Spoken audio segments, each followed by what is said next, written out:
You should have told me. You got 5 minutes. Well, I don't need it. I want to continue. You got 5 minutes? This is what I was told. Mr. Copeland made statements that he admitted to killing Donovan Thomas and was. Don't take my notes. No. Want to thank everybody for watching our videos. Y'all are great. Y'all are superstars. Today we have a very, very important video. We're going to be looping in certain clips so that you can have the full understanding of this very, very important information. If this pans out, this is going to be a serious, major turning point for this entire trial. What we're talking about here is we're back to the ex parte meeting, y'all. We're back to the ex parte meeting. So I recently filed while we were in court, a motion for a fair trial, seeking remedies. Oh, and I will email. It was just filed, and I will email it over. Mr. Steele brought up the desire to have an evidentiary hearing on these matters. I know that. Which matters? The ex parte communications and the impropriety. Yeah, like wanting to cross-examine the. Oh yes, wanting to put Mr. Melnick's testimony. And yes, I had said that you could give me a proffer, and if you're ready to do that, we can do that. Well, y'all don't want to do just a proffer. Mr. Steele was the spoke to Mr. Melnick, but yeah. I did speak with Mr. Melnick. I told him what your honorable court said. He stated that it was very nice. He stated that I did not get his permission for him. He would like to address the court himself. Okay. That's what he told me. So I can't make a proffer because I don't have the information. I have him under subpoena, like I told you. Okay. What do you have him under subpoena for? When? 2-hour call. 2-hour call. Okay. Well, can you proffer to me? I know you can't say here's what he would say, but how about tell me why it is that you think this is something relevant to this trial at this stage, considering that Judge Glanville has already been recused?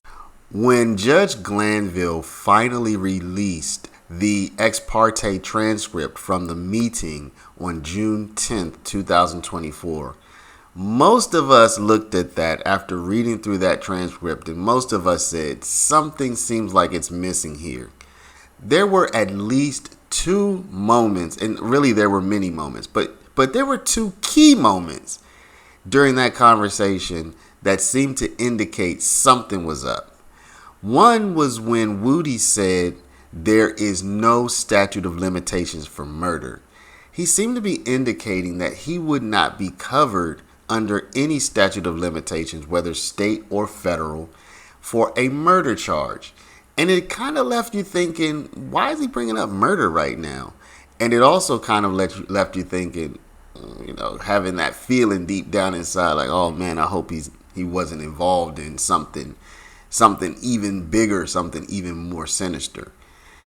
Or do you want to just tell me why is it that anything Mr. Melnick might have to say in defense of himself matters for the trial? It might matter for everybody's, what they feel about their professional reputation. I get that. But for this trial, why does that matter? And the second thing was when Woody said, I did these crimes. And you say, hold up, reading the transcript, I don't see any crimes. There are no specific crimes mentioned. So when he blurts out, I did these crimes, it leaves you wondering, have they been discussing specific crimes during this meeting? Because they certainly don't have any listed or noted here in the transcript. So how did the people in the meeting know which crimes he was referring to if they never talked about any specific crimes? I want a mistrial.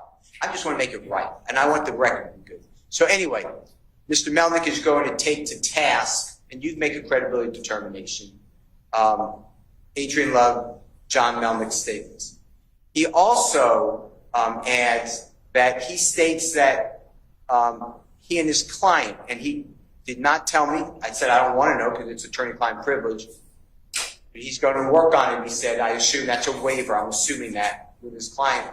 He's saying that what Ms. Hilton said to the court and by both courts is not accurate also. All right. Then I have information that there's off, so it's not in the transcript, so Mr. Weaver's either not there or definitely not recording it, that Mr. Copeland did talk about the killing of Donovan Thomas, that it's not on the transcript.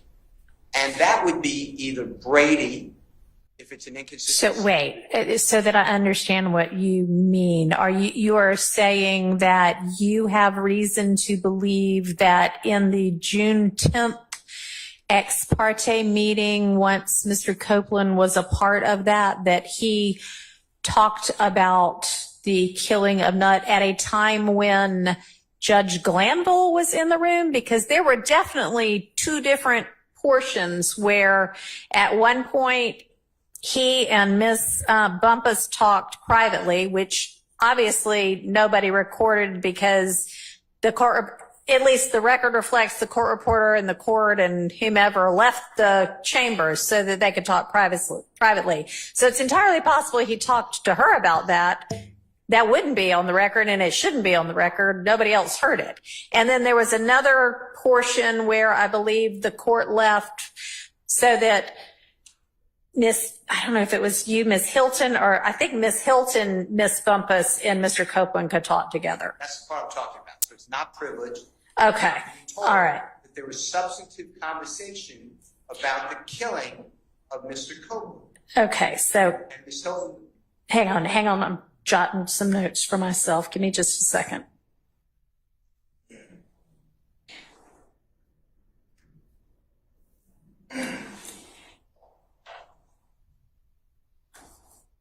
All right, and you have reason to believe that whatever Mr. Copeland said at that point in time in front of the prosecution is something that is Brady material. Impeachment. Okay, impeachment. Okay, Which is and therefore Brady. Okay. So that's why I wanted to put. All right, thank you. And call the prosecutors. Now, they may say that didn't happen. And I assume that's what they're going to say because they would have a Brady obligation to run out and say, June, this happened, this man said this. But they didn't say that with anything. So I don't trust that the Brady was being complied. That's why I asked you again today, please, can you put some teeth into Brady? Because Mr. Copeland did say on the record, I'm a liar. That is Brady. That's like the greatest Brady. Well, you got that, so. But I got that because I know, but you have it now, so it's not Brady, just like you just said. But my point is, it was hidden on the 10th. How about that? By Judge Glanville and the prosecutor. They knew about it because they were in the room when that was discussed. That's objectively true. So anyway, I'm just telling the court I was not there. I don't want to make specious allegations against anyone. That's why I want to get it right, and that's why I asked you. Have an evidentiary hearing. Okay. I believe that there's Brady evidence. I have a good faith belief. I'm telling you everything I know. I'm told that it's not privileged that Miss Bumpus, Miss Hilton, Mr. Copeland spoke, and it's not in the transcript, and Mr. Copeland was talking about his information on the killing of Donovan Thomas. Because you have to remember, in the statements, he has himself not involved. Mm-hmm. He has himself learning about through another person. Right. And my understanding is that is not what he said. That's inconsistent on June 10th, and I did not get that from Ms. Hilton. If that's wrong, but I can't ignore what I'm being told. Okay, well, that's new information for this court, so. That's what I wanted to call the witnesses because. All right, well, you didn't tell me that before. Okay, well, I didn't mean not to tell you that. I'm not trying to be open, but that's the reason I wanted to call witnesses. Okay, I mean, that's, okay. Melnick may, by giving this testimony, he may throw yet another wrench into the state's entire, not only case, but process. Because if he gives the testimony that Brian Steele expects him to give, then that would mean that there is very important information potentially deliberately left out of the transcript. What I want to know is why wasn't I there? Why, Sir, I'm going to hold you in contempt if you don't tell me who the. I'm not- I tell me who this I information don't was want to come be from. held in contempt. Well, I'm not then, answering that question.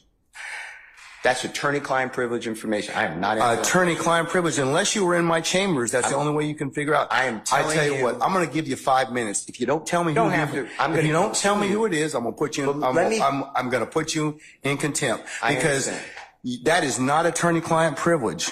Attorney work product privilege. I am not. How did you get that information go to supposedly answer from that my question. chambers? Did somebody tell you? I'm not. You should have told me.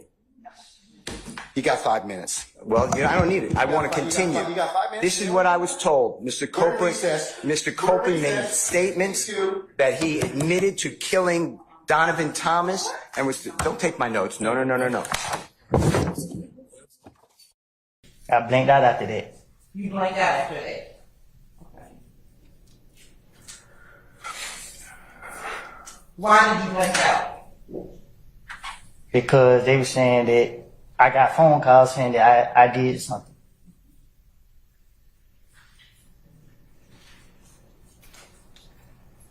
Do you remember who called Yeah.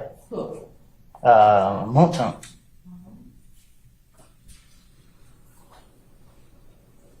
And do you recall how he called you? Did he call you on FaceTime? Did he call you on the phone? I didn't know he said, he asked me what I got going on, or if I heard what happened, or I don't know what he said. I just know he said that, I mean, people saying that I killed Nut, and he would call him. Now let me ask you this. Did you kill that?